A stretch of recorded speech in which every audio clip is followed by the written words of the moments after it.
Every single species of this planet needs fresh water, but yet the fresh water is not accessible. There are still 800 million people in the world who don't have access to clean water, and in fact 2.5 billion who don't have access to sanitation. The chances of somebody living a much healthier life, going to school, earning a living, are just so much higher with reliable, sustainable access to water. In my community, still to today, the same water that the cattle, sheep, goats drink, as human beings we are drinking it. The hydrological cycle is the basis of life, really. That's how we evolved. It's not just about what people drink, it's about what people are doing to water. A lot is used by agriculture, and it needs to be well managed. And yet, water is not attracting the level of investment that is needed. And very low levels of investment are coming from the private sector. Without water, there is no food, there's no industry. Water, wetlands, and oceans are also our best carbon sinks.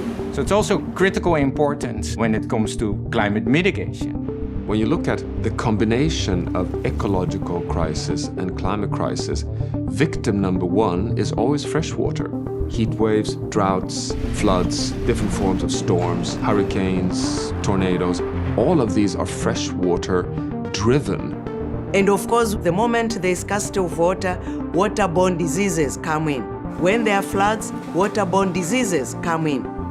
My community saw the end of a world last year. Homes were flooded, people were displaced, farmers are committing suicide. When I go to my community, the conversation is not about carbon. It's not about sustainability, it's about water. The stakes are high. We lag behind on all the SDGs related to water. Water is organized in a very fragmented way. The biggest risk is that we end up believing that the problem is simply an engineering issue, that somebody somewhere will take care of it. But 10,000 years of history show us that, in fact, the fundamental question about managing water is political. As we look at the great water challenges facing the world, there is a view promulgated that the solutions are too expensive. That's just not true. We need public-private partnerships to tackle the global water crisis. Business can bring a lot of resources, whether it's data, it's management techniques. There are multiple solutions that exist, but they exist in geographies which are very local. So the role that technology and innovation plays is how to actually scale these existing technologies globally. It's so important that the management of water isn't thought of as an environmental issue, but as a fundamental platform for economic prosperity and development.